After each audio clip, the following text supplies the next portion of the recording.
కుటుమ కుటు కుటుమ కుటు కుటుమ కుటు సుపరిలానా కుటుమ కుటు।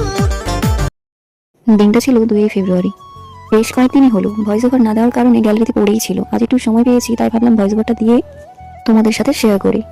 ভিডিওটা সেদিন ঘুম থেকে উঠে বিছানা থেকেই শুরু করেছিলাম। ভেবেছিলাম সারাদিন কি কি করি সবকিছুই তোমাদের দেখাবো।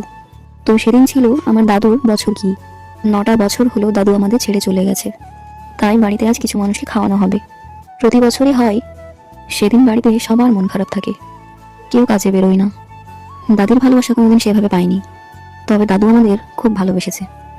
তাই যখনই দাদুর কথা মনে পড়ে তখনই চোখের কোণে জল চলে আসে। আমার এখনো মনে আছে, যখন স্কুলে পড়তাম বাড়ি থেকে পয়সা নিয়ে গেলেও রাস্তা দিকেই তাকিয়ে থাকতাম কখন দাদু আসবে, কখন পয়সা দিয়ে যাবে। তো দাদু প্রত্যেকদিন একই সময় যেত পয়সা দিতে, দিয়ে বলতো কিছু কিনে খাস, ভালো কিছু কিনে খাবি, খারাপ কিছু খাবি না যেন, পেটে ব্যথা করবে। কোনোদিন যদি নাও যেতে পারতো বাড়ি এসে দিত। দাদু আমাদের স্কুলের পাশেই চাকরি করতো। সে সব কিছুই এখন স্মৃতি। কথাগুলো বলতে গিয়ে আমার চোখে জল চলে আসছে। আগে যখন ছোট ছিলাম, যখন কিছু বুঝতাম না, তখন ভাবতাম মানুষ মারা গেলে কাঁদে কেন। তারপর যখন দাদুকে হারালাম তখন বুঝতে পারলাম আপন মানুষ মারা গেলে কতটা কষ্ট হয়, কতটা যন্ত্রণা হয়। তার কয়েক বছর পর বোনকেও হারালাম। তাই এখন বুঝি কেন কষ্ট হয়, কেন চোখ দিয়ে পানি পড়ে, কেন মানুষ পাগলের মতো করে। কথায় বলে না, ভালো মানুষরা বেশি দিন বাঁচে না, সেটাই হয়েছে। তবে যাই হোক, আল্লাহ তোমাদের ভালো রেখো। তারপর সব কাজ সেরে আমি মুখ ধুয়ে এলাম। মুখে ব্রণের দাগগুলো প্রায় কমে গেছে। কপালে ওই কালো দাগটার জন্য খুব টেনশনে ছিলাম। মানে অনেকদিন থেকে ছিল তো, প্রায় 8-9 মাস থেকে ছিল, কিছুতেই উঠছিল না। তোমরা তো দেখেছো, আমি দমকলের ডক্টর দেখিয়েছি, তারপর কলকাতা গিয়েছিলাম, সেখানেও দেখিয়েছি। তো এখন প্রায় কমে গেছে। এটা কলকাতা থেকে এনেছিলাম, ওই কলকাতার ডক্টর লিখেছিল একটা সানস্ক্রিন। তাই দিনে 2-3 বার করে লাগাতে বলেছে।